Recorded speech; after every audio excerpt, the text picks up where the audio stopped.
Uma grande honra para mim, o prazer é todo meu e uma honra estar com os irmãos aqui. Eu pediria que você abrisse a sua Bíblia comigo em Colossenses capítulo 2. Colossenses, lá na carta do apóstolo Paulo, capítulo 2. Eu vou ler do verso 8 até o verso de número 15. Eu espero que você não esteja muito preocupado com este meu colarinho clerical, famoso colarinho de padre. Eu não sou padre, ok? Eu sou um pastor. E se você pegar a história do colarinho clerical, ele foi, na verdade, criado por um pastor presbiteriano. Os pastores presbiterianos pelo mundo inteiro usam o colarinho clerical.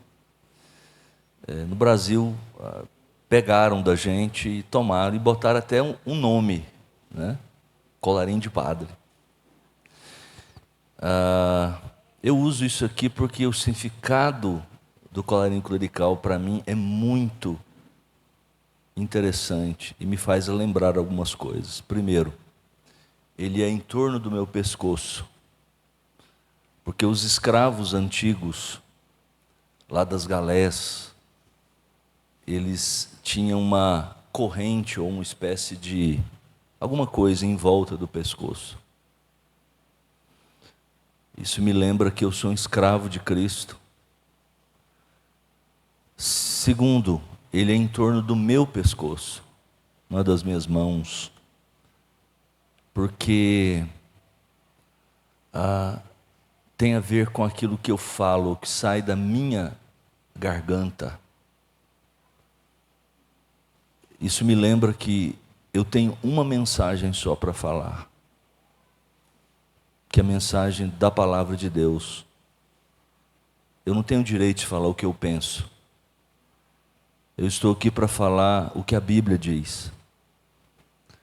E você deve dar sempre graças a Deus de estar numa igreja que as pessoas, os pastores, os líderes não falam das suas opiniões. A gente pode ter opiniões sobre muitas coisas, não tem problema. Mas aqui não. Aqui a gente tem a responsabilidade de anunciar Cristo Jesus em todas as Escrituras. Terceiro lugar, esse colarinho clerical é branco. Essa cor clara, e nas Escrituras o branco, ele representa pureza e santidade. A palavra de Deus, ela é pura, santa, e é ela que transforma as nossas vidas. Vamos ler? Acompanhe na sua Bíblia, por favor. Colossenses 2, verso 8. Cuidado, que ninguém vos venha a enredar com a sua filosofia e vãs sutilezas, conforme a tradição dos homens, conforme os rudimentos do mundo e não segundo Cristo. Porquanto nele habita corporalmente toda a plenitude da divindade. Também nele estáis aperfeiçoados. Ele é o cabeça de todo principado e potestade. Nele também fostes circuncidados, não por intermédio de mãos, mas no despojamento do corpo da carne, que é a circuncisão de Cristo, tendo sido sepultados juntamente com ele no batismo, no qual igualmente fostes ressuscitados mediante a fé no poder de Deus que ressuscitou dentre os mortos. E a vós outros que estáveis mortos pelas vossas transgressões e pela incircuncisão da vossa carne, vos deu vida juntamente com ele, perdoando todos os nossos delitos, tendo cancelado o escrito de dívida que era contra nós, que constava de ordenanças, o qual nos era prejudicial, removeu inteiramente, encravando na cruz, e despojando os principados e as potestades, publicamente os expôs ao desprezo, triunfando deles na cruz. Vamos orar mais uma vez? Ó Deus, nós estamos agora diante da sua palavra. Nós pedimos, Senhor, que o Senhor nos abençoe. O Senhor fale ao coração do seu povo e mostre, com todo o poder e autoridade, que Cristo é suficiente para nós. Nós não precisamos de mais nada em questões de fé, em questões de vida. Abençoa-nos, Senhor, enquanto eu transmito.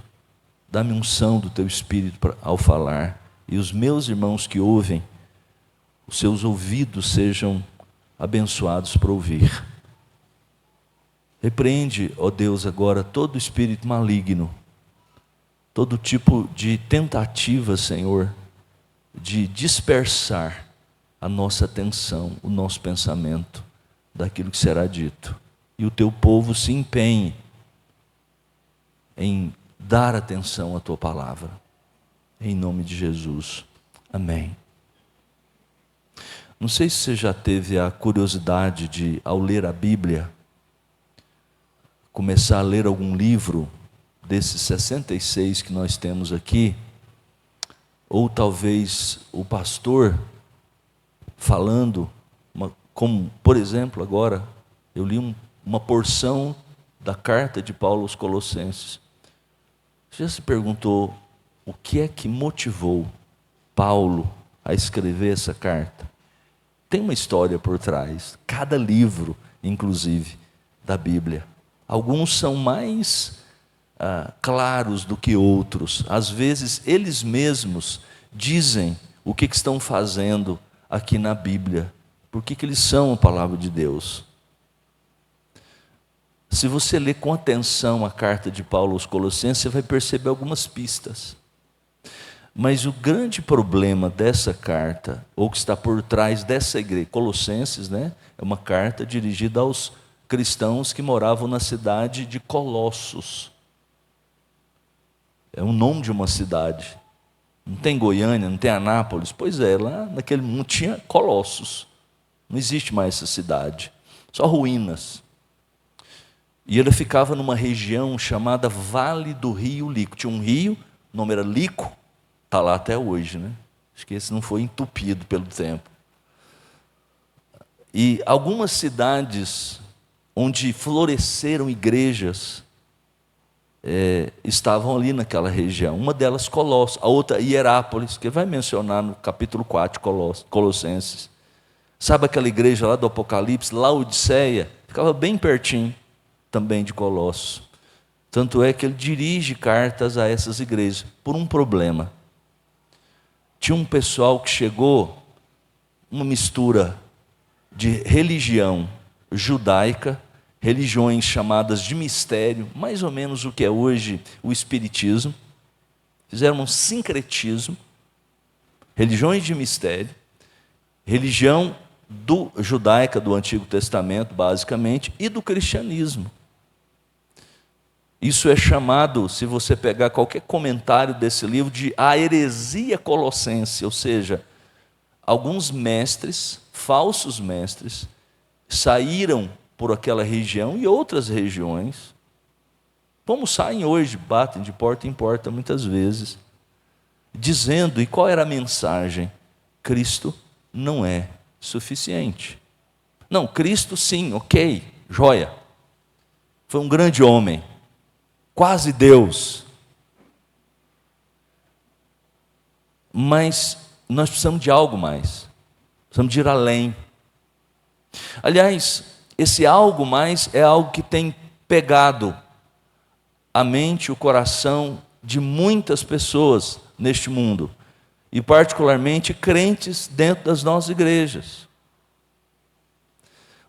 Um autor, um inglês chamado Clive Staple Lewis, um professor universitário, faleceu há um bom tempo atrás, e ele foi um ateu, e converteu-se, ou foi convertido ao cristianismo.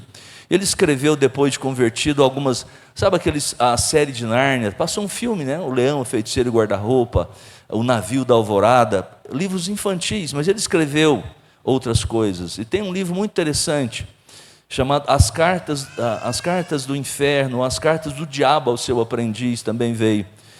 e ele imagina o diabo, um diabão graduado. Isso é tudo imaginativo, mas assim, muito bíblico também.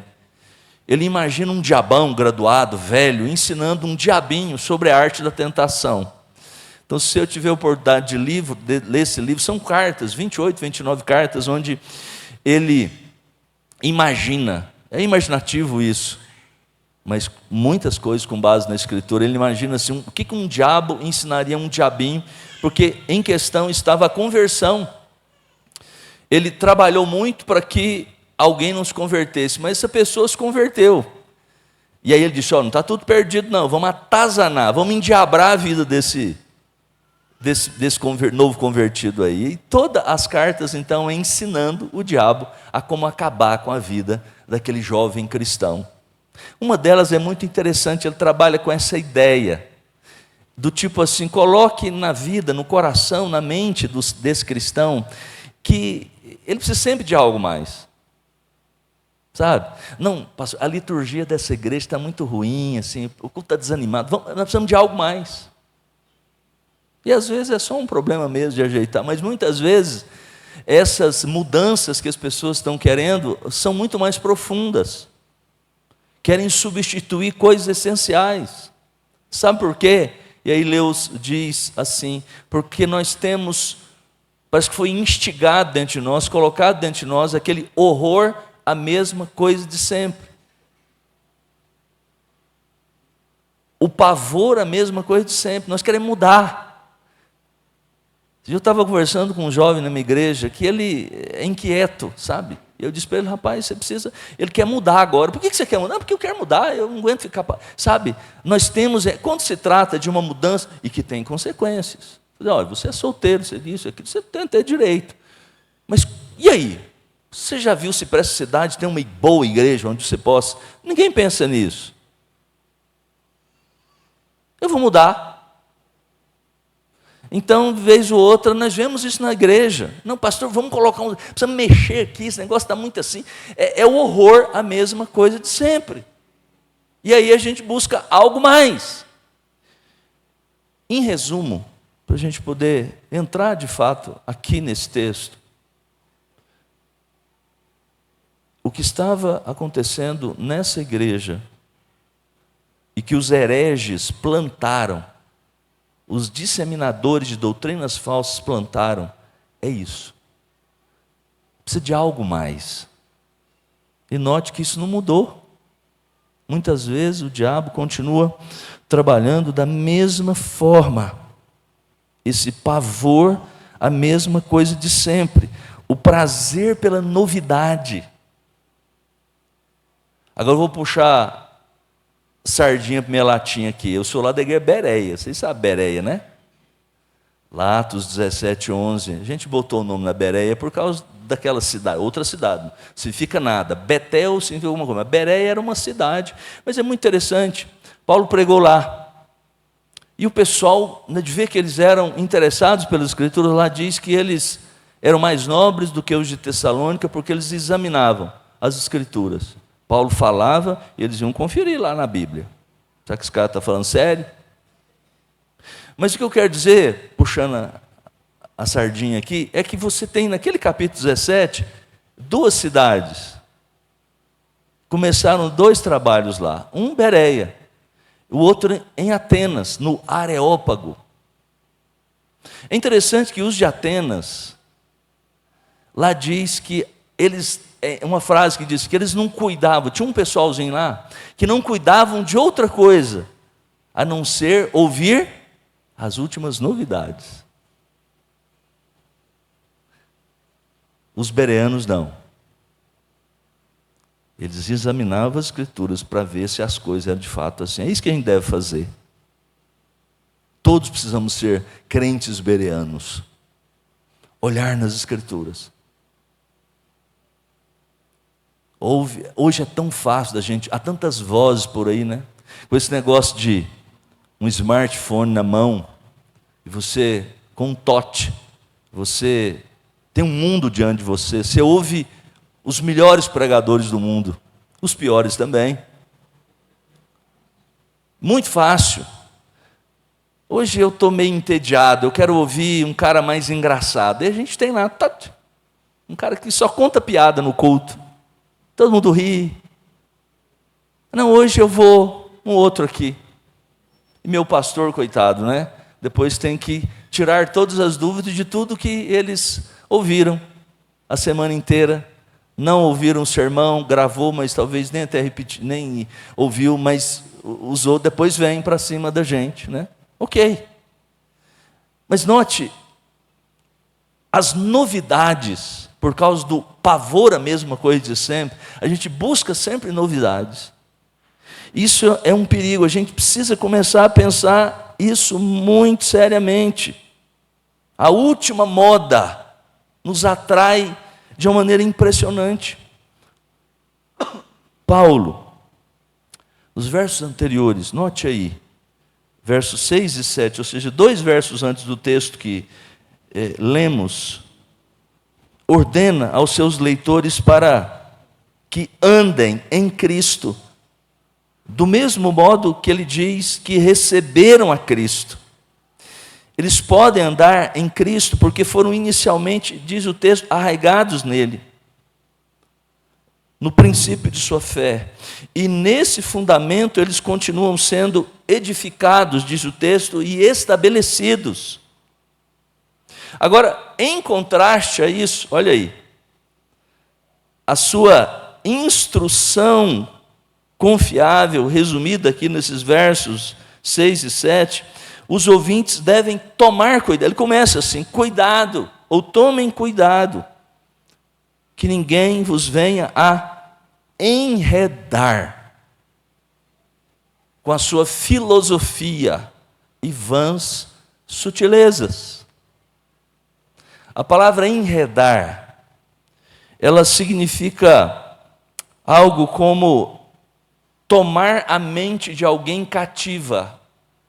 Se você voltar lá no capítulo 1, verso 3, dessa mesma carta, vai dizer, você vai ver que ele, Cristo, nos libertou do império das trevas.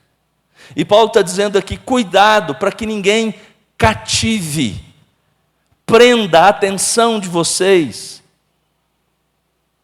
por filosofias e vãs sutilezas. O termo filosofia aqui é algo muito geral, não é a filosofia propriamente grega, mas um monte de pensamentos. A Escritura não é contra necessariamente o estudo da filosofia. Eu mesmo fiz um curso, sou formado em filosofia na Universidade Federal e muito me ajudou. Mas ele diz que a filosofia que é contrária a Cristo, essa sim eu devo rejeitar.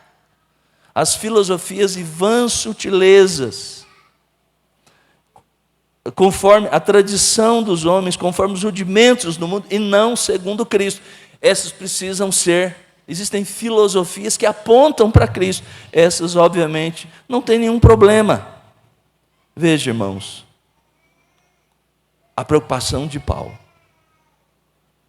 é que qualquer ensinamento que de alguma forma reduza o papel de Cristo é, por definição, errado e ineficaz. Os falsos mestres aqui queriam acrescentar algo à obra de Cristo para alcançar o verdadeiro cumprimento espiritual, mas Paulo mostra que não se deve acrescentar nada à obra de Cristo.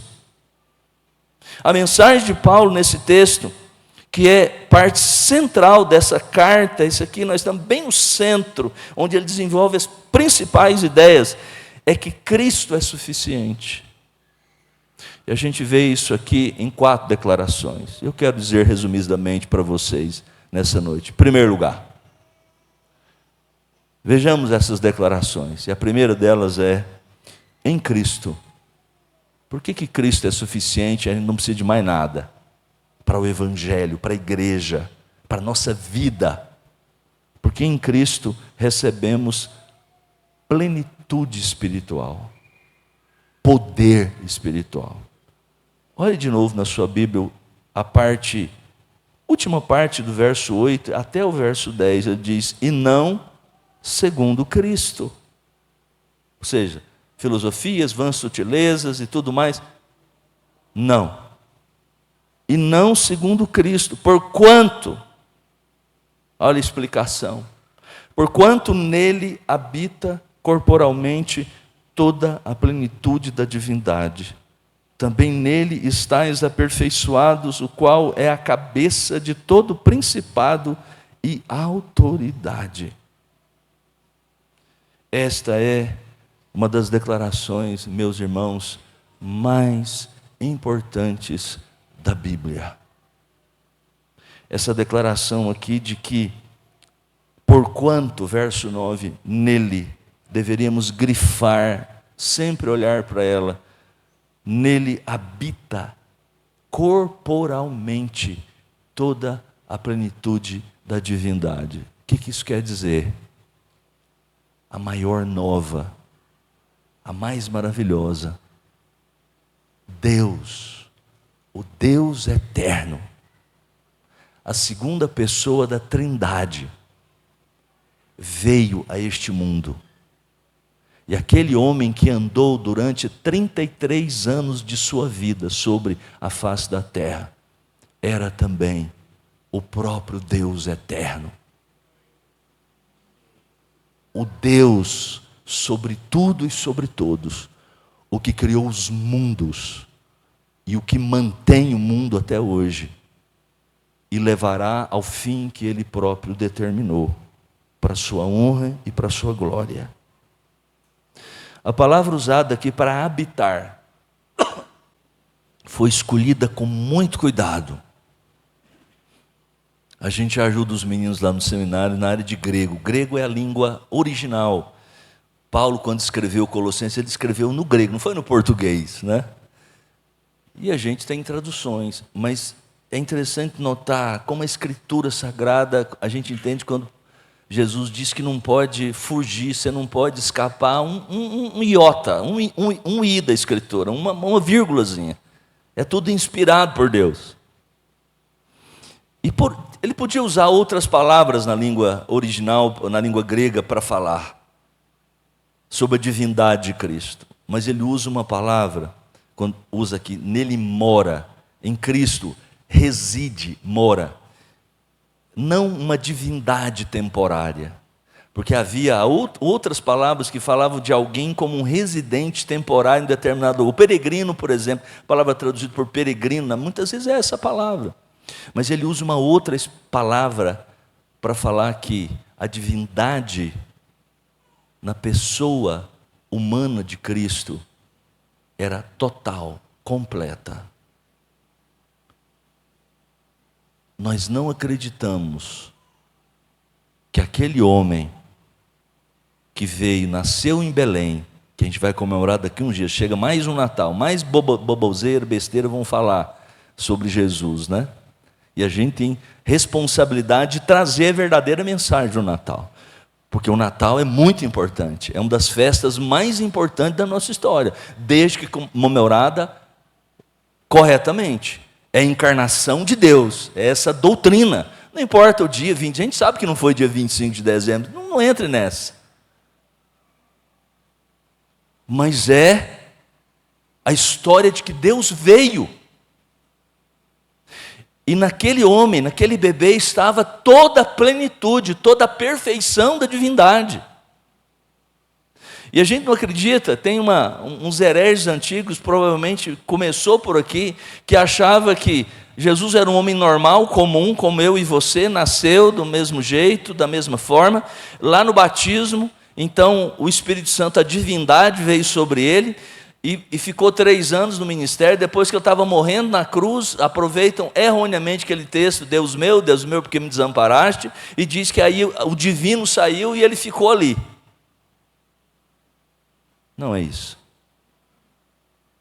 Nós temos provas nas Escrituras Sagradas para dizer que, lá na Escritura, em Lucas, capítulo 1, capítulo 2, que o Espírito Santo envolveu o ventre de Maria, o útero dela. E ele diz que o ente santo, o ser que há de nascer, é o Filho de Deus. E ainda mais, pasmem, irmãos, Cristo, Deus está encarnado até hoje. Ele não deixou o corpo lá na sepultura e levantou de lá uma espécie de fantasma, de espírito dele. Ele disse para Tomé: toca aqui, se é um espírito, toca, pega.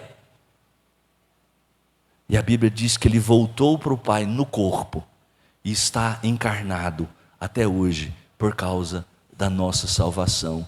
É o sumo sacerdote intercedendo por nós. Há poder maior do que esse? Nós precisamos de mais alguma coisa? Cristo é suficiente. Segundo lugar, em Cristo fomos redimidos do pecado. Já comecei a tocar nesse ponto.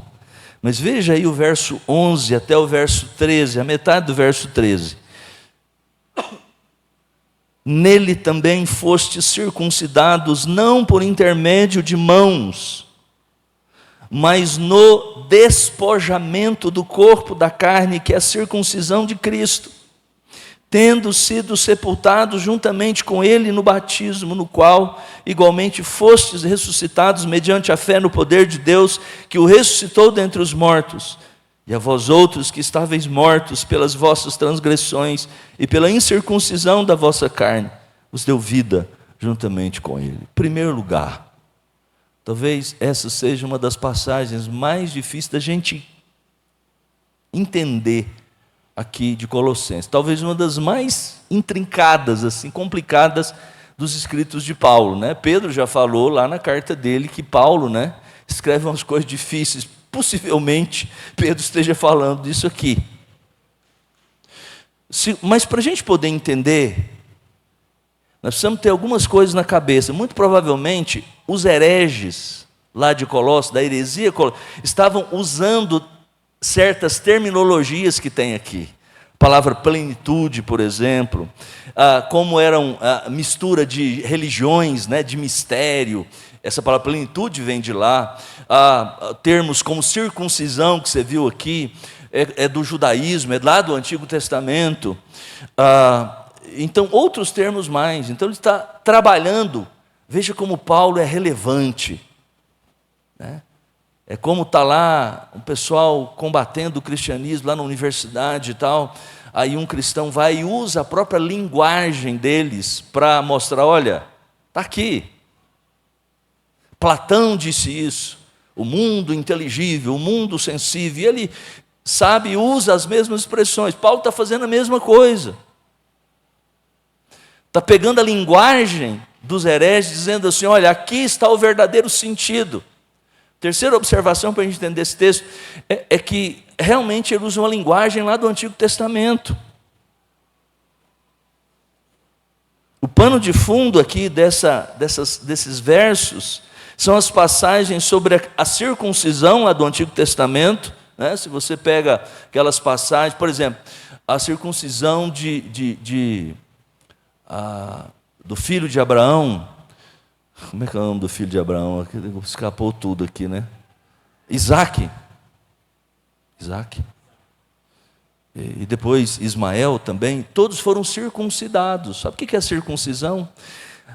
Era o ritual de iniciação na religião daquele tempo. E é o que Paulo vai dizer, adiantando aqui, é o que é para nós hoje o batismo. Deus estabeleceu a circuncisão como aquele ritual de início. Alguém faz parte da família, da fé, do povo de Deus, ele tem que receber um sinal no corpo. Chamava circuncisão. Era dolorido. Era só no menino, mas era só nas crianças. E era o 8º dia. Por isso que a gente batiza criancinha hoje. Nossos filhos na igreja são batizados. Porque lá no Antigo Testamento, a criança fazia parte do pacto. Ela era circuncidada. É claro que não era a fé dela, era a fé dos pais. Até que ela depois pudesse também partilhar da fé e professar essa fé. Então a linguagem aqui é essa. Mas essa linguagem toda que ele usa, falar de circuncisão e relacioná-la ao batismo, todas têm um sentido, na verdade, espiritual. Porque ele usa aqui no verso 11 a expressão a circuncisão de Cristo. O próprio Cristo foi circuncidado também, lá em Lucas, né? Capítulo 2, verso 21, diz que Jesus foi apresentado no templo para ser circuncidado. Era isso que acontecia ao 8º dia. Agora, tudo isso tem um sentido aqui, esses versos. Nesses versos de 2, 11 a 13, Paulo considera o ritual externo da circuncisão, em que um pedaço da carne é removido do membro viril da criança, era um indicador tipológico, representativo, para a realidade redentora maior do corpo de Cristo, e seus seguidores seriam circuncidados, ou melhor, cortados do velho mundo pecaminoso, isto é, separado para a nova vida. É isso que Paulo está dizendo em outras palavras aqui. Ser circuncidado e fazer parte da circuncisão de Cristo é ser cortado deste mundo e ser inserido numa nova vida. Houve uma época que as pessoas falam muito de nova era, né? Nova era disso, lembra? Há uns anos atrás. E até hoje estão falando de uma nova, precisamos criar uma nova humanidade. Deixa eu dizer uma coisa, a nova era já foi criada quando Cristo veio. O novo homem, a nova humanidade, já foi também feita, formada. É isso que Paulo está dizendo. Paulo descreve então que a nossa salvação aqui, em termos de uma união espiritual com Cristo, e aí ele diz que houve uma mudança, não no comportamento, não na roupa, mas no nosso interior. A vida foi posta em nós. Terceiro lugar, tem mais. Cristo é suficiente. Por quê? Porque nele, em Cristo, nossos pecados foram apagados.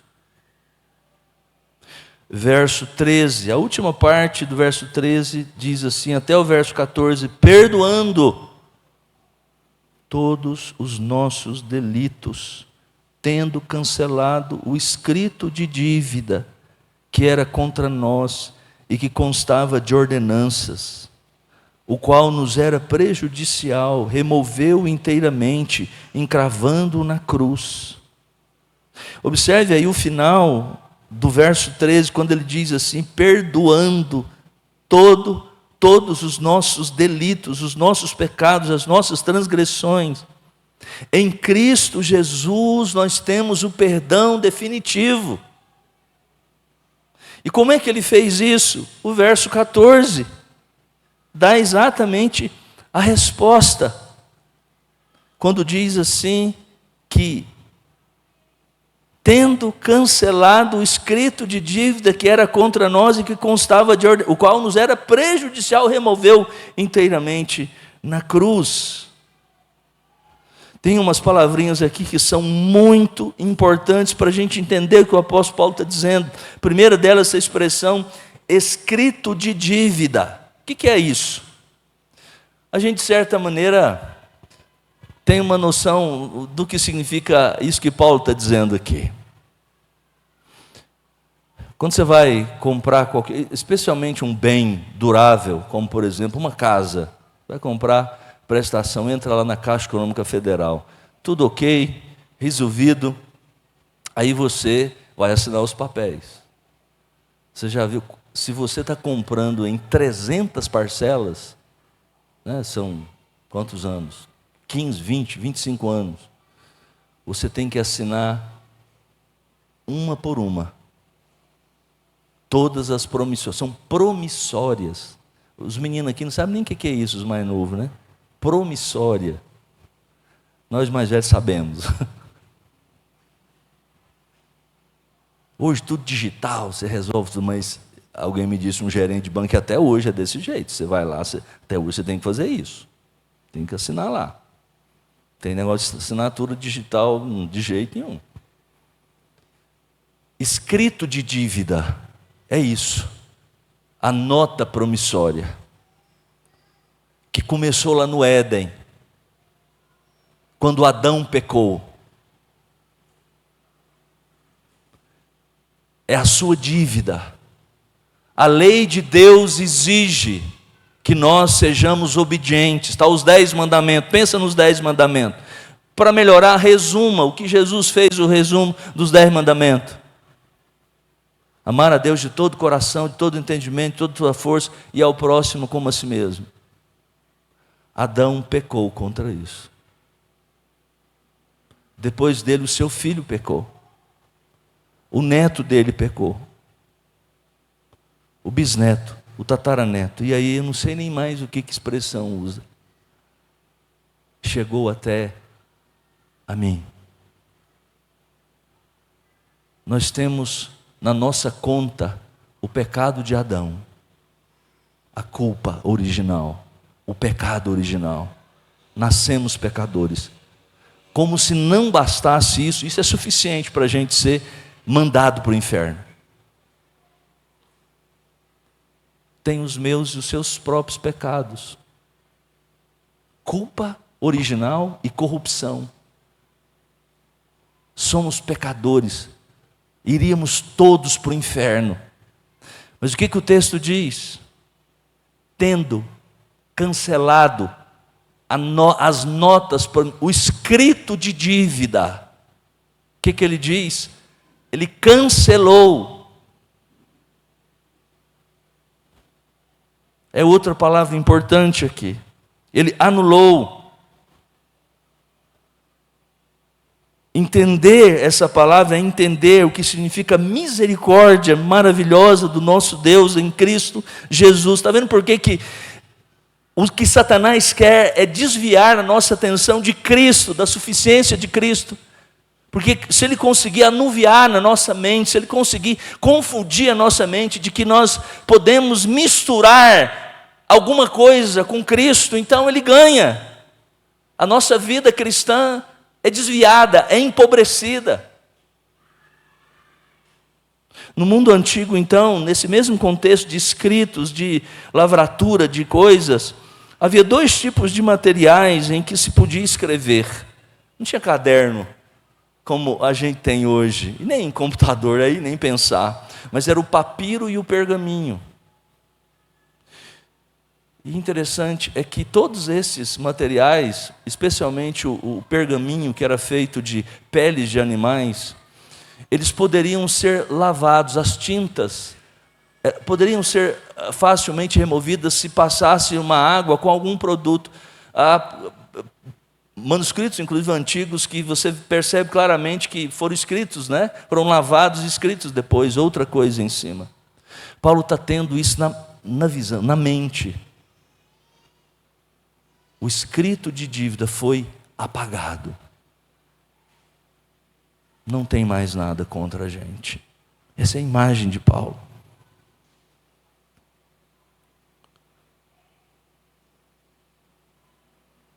A cruz de Cristo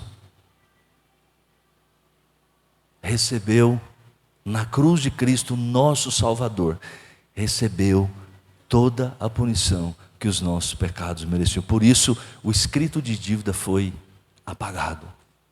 Ele removeu. Diz o texto da cruz. Era outra imagem interessante. Todas as pessoas que eram sentenciadas a alguma coisa, onde elas ficavam, havia algo da sentença pregada bem na parede onde ele estava preso, em algum lugar. Na cruz, diz o texto. Tinha um escrito, lembra lá o que o governador colocou, o escrito lá, a sentença. Qual foi o crime dele? Ele se diz rei dos judeus. Isso era crime, porque a Judéia tinha um rei. Essa é só uma imagem.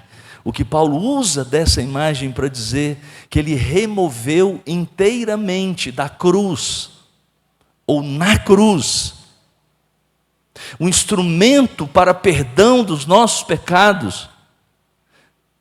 Veja o custo disso, não para nós, mas para Deus, ver o seu próprio filho ser morto, sacrificado, para pagar, para nos conceder perdão, para pagar pela culpa dos nossos próprios pecados. Por isso é perdão total. O cristão carregar a culpa do seu próprio pecado é uma grande contradição de termos. Quando você vive aí culpado, envergado diante das suas próprias culpas, isso é um absurdo, porque você é como se dissesse: eu estou carregando de novo a cruz de Cristo. Isso é coisa que é feita pelo catolicismo romano na missa. Sabia que a missa, quando você entra, você participando daquele cerimonial, significa que você está matando Cristo de novo. A missa é isso, a repetição da morte de Cristo, do sacrifício de Cristo. Por isso que não é aceito pelos protestantes. Não é um culto como o culto das igrejas protestantes evangélicas. É carregar de novo, é fazer de novo.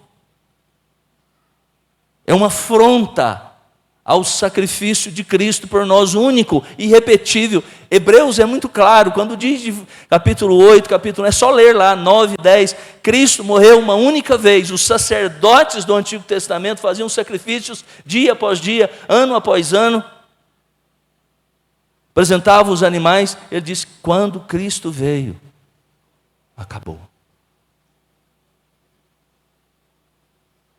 Não precisamos mais. E por último, em Cristo, os nossos inimigos foram derrotados. Verso de número 15: e despojando os principados e as potestades, publicamente os expôs ao desprezo, triunfando deles na cruz. Paulo aqui vai um passo adiante. Embora os crentes tenham sido positivamente afetados pela obra perdoadora de Jesus na cruz, Paulo agora avança e afirma que os poderes satânicos foram afetados negativamente na cruz, pela cruz do Calvário. Diz o texto que ele despojou. Aqui, mais uma vez, vou abusar aqui das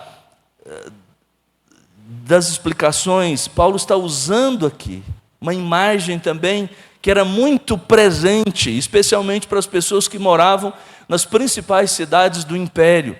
Por exemplo, Roma, que era a capital do Império Romano. O mundo daquela época tinha uma superpotência mundial. Aliás, todos os períodos da história tiveram alguém, né? Alguma nação. Uma, duas. Era Roma naquela época. A cidade, o Império Romano, a cidade de Roma, a maior cidade do mundo. Paulo escreveu uma carta à igreja de Roma. Mas lá havia algo que acontecia sempre que algum general romano entrava por aquelas regiões dos bárbaros, lá mais ao norte, e vencia as batalhas, conquistava mais terreno, mais território. Ele voltava então com o exército vitorioso. Também a parte do exército que fora vencido e se tornaram escravos. Ele fazia uma espécie de procissão na cidade de Roma. A principal avenida de Roma, a Via Egnatia, que saía de lá e cortava o império. Eles entravam e as pessoas, os cidadãos, mais ou menos, é como você pensar no 7 de setembro, quando tinha, né? Parou, deu uma confusão danada, esse tal de... Esses dias de proclamação, no meu tempo as escolas, né, tinha fanfarra, o pessoal treinava lá, os meninos desfilavam tudo, né, depois politizaram tudo, ideologizaram, a gente não sabe nem mais o que. Mas imagine essas festividades assim, era mais ou menos isso, só que naquele tempo era por guerras. O general romano ia entrando. Na verdade, primeiro, algumas autoridades da cidade entravam. Era uma parada, era um negócio assim que parava Roma. é o cortejo triunfal, em honra a algum imperador ou algum general. Então, os magistrados entravam primeiro, depois bezerros para o sacrifício, depois o exército vencedor, depois os escravos que estavam todos arrebentados, alguns andando, sabe, sendo empurrados, e aí, por último, passava o general em cuja honra tudo aquilo estava sendo feito.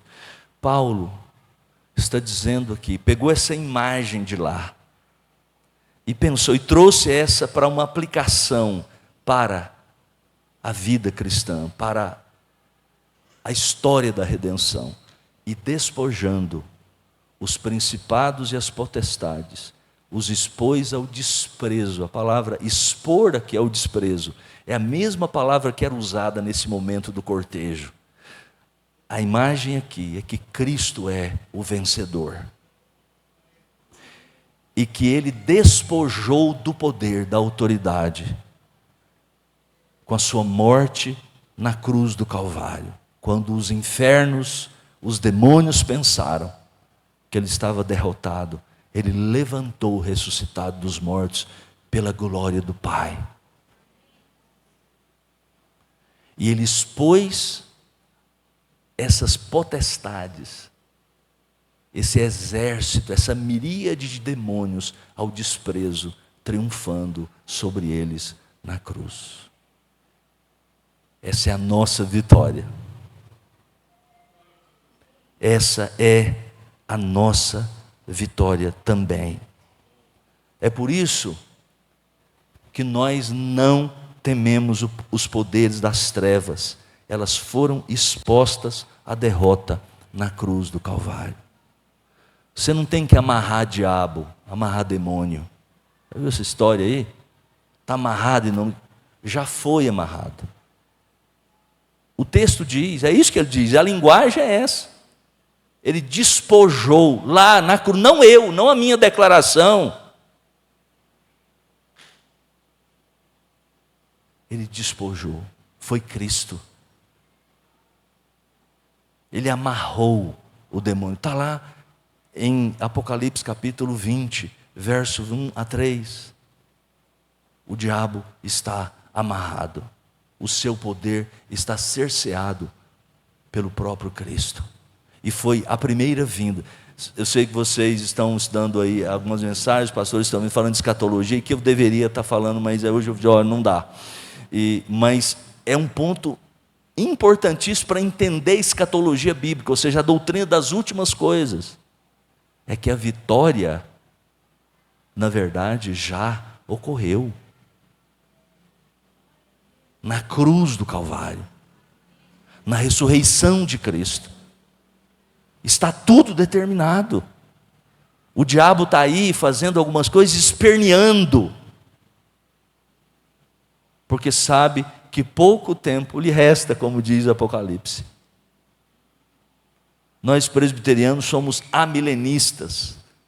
Nós não acreditamos que haverá um arrebatamento secreto, de repente está todo mundo, e pum, vai todo mundo sumir, fica alguns, e depois alguns ficam purgando aqui. Nós cremos que Jesus voltará, implantará o seu reino para sempre, que virá do alto.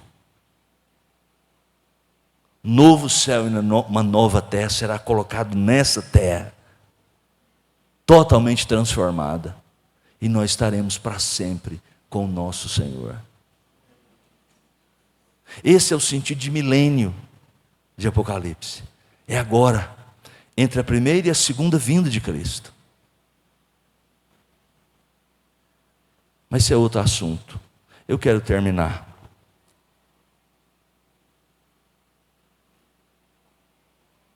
com uma espécie de parábola, a partir de uma história verídica, mas quase inacreditável. A história que eu li certa vez, e eu achei muito interessante, de dois irmãos americanos, os irmãos Collier.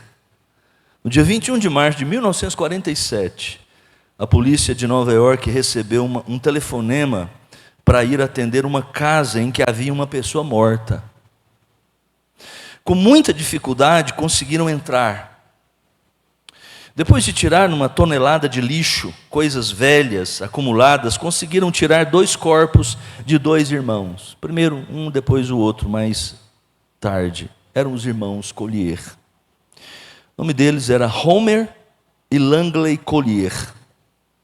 Eram filhos, impressionante, de um dos mais respeitados médicos e mais ricos da cidade de Nova York naquela década. Ambos tinham curso superior, naquele tempo, década de 40, mesmo nos Estados Unidos, isso era muito, muito raro. O pai destes 2 irmãos morreu, e eles ficaram então muito bem economicamente, claro, era rico. Mas, impressionantemente, eles decidiram, não se sabe por quê, viver ali naquela casa, isoladamente, quase não viam, as pessoas não viam, os 2, nunca usufruíram dos bens que seu pai rico lhes deixou. Homer e Langley Collier constituem uma triste, porém exata parábola a respeito da maneira como muitos vivem na igreja contemporânea. Veja, o meu ponto é esse nessa história. Assim como aqueles irmãos eram riquíssimos, podiam ter a melhor vida que 2 jovens poderiam ter, mas acumularam dentro da casa deles lixo, tiveram dificuldade de entrar, acharam um irmão 2 dias depois, tirando lixo de dentro da casa, da mansão destes 2. Mas não é exatamente isso que acontece muitas vezes conosco como cristãos? Enchemos a nossa mente, a nossa casa, a nossa vida, acumulando coisas deste mundo, e coisas, lixo mesmo. Estamos falando das coisas boas que Deus nos dá, não, do lixo desse mundo. Vivemos muitas vezes como aqueles irmãos em privação e miséria, enquanto esse texto, por exemplo, é um dos textos que diz que nós fomos enriquecidos em Cristo, que a obra de Cristo por nós, naqueles 33 anos de vida, na sua morte, na sua ressurreição, nos concede tudo que nós precisamos para a vida, para a piedade, para ter uma vida vitoriosa contra o pecado, contra o mal, para vivermos uma vida cheia do Espírito Santo, do poder de Deus, e nós estamos cultivando o lixo nas nossas vidas. Aproprie-se de Cristo. Ele é suficiente. Ele é poderoso. Nós podemos ir, não precisamos de mais nada, não precisamos de algo mais, nós precisamos de Cristo. Ele é suficiente. Essa é a mensagem da igreja colossense para nós, da carta de Paulo. Feche seus olhos, vamos orar. Deus nosso Pai, pedimos a Deus que se alguém aqui nessa noite não conhece o poder de Cristo, poder salvador, que o Senhor possa, através dessas palavras, desvendar as mentes e os corações para produzir este Evangelho, o Cristo suficiente. Ó Deus, que eles recebam o Teu perdão, a Tua graça, sejam redimidos, circuncidados na circuncisão de Cristo, removidos da velha vida para a nova vida. Abençoa-os, ó Deus. Mas eu oro também pelos meus irmãos, aqueles que já têm a Cristo como Salvador. Ó Deus, nós oramos para que eles não fiquem buscando neste mundo ou noutras coisas algo mais, mas, ó Deus, que eles não sejam atraídos pelas novidades, sejam religiosas, teológicas ou qualquer outro tipo. que Cristo seja suficiente, eles encontrem em Cristo a suficiência para a vida cristã. Em nome de Jesus. Amém e amém. Obrigado, irmãos. Deus abençoe cada um.